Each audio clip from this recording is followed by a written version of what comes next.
Humber Limited was a British manufacturer of bicycle, motorcycles, and cars incorporated and listed on the stock exchange in 1887. It took the name Humber & Co. Limited because of the high reputation of the products of one of the constituent businesses that had belonged to Thomas Humber. A financial reconstruction in 1899 transferred its business to Humber Limited.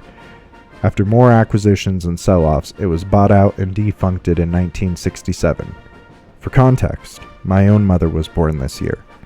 Numerically, the Humber was the most important British car of World War II, with a total of 5,400 vehicles being manufactured. In October 1939, the Rootes Group were contracted to undertake the design and production of a new car which was needed urgently to fill a shortfall in armored car production.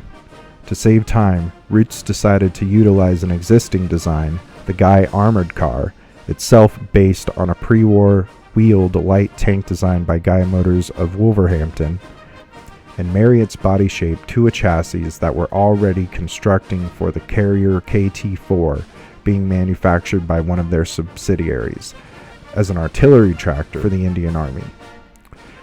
By utilizing only well-tried components, this presented the Rootes factory with very few difficulties in building this new armored vehicle.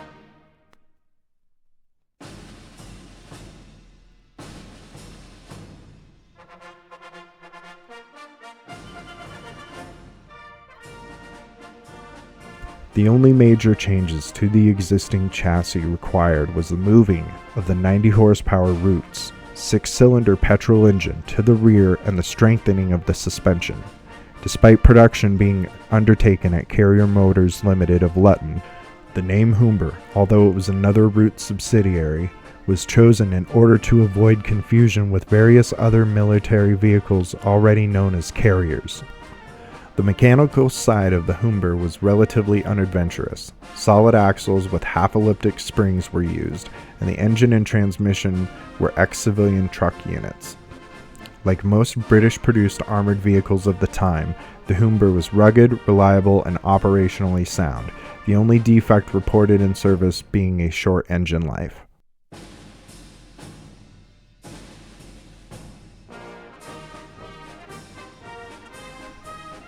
The Humber was extensively used in the North African campaign from 1941 onwards.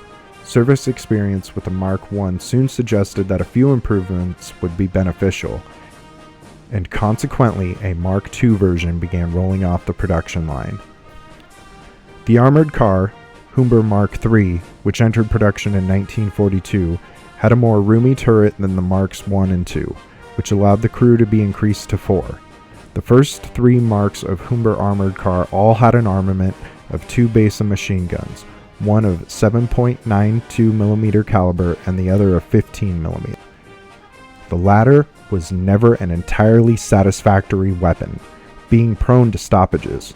Other closely related vehicles that the Mark II preceded are the Humber Mark IV, Canadian Fox Mark I armored cars, as well as succeeding the Guy Mark I-1A light wheel.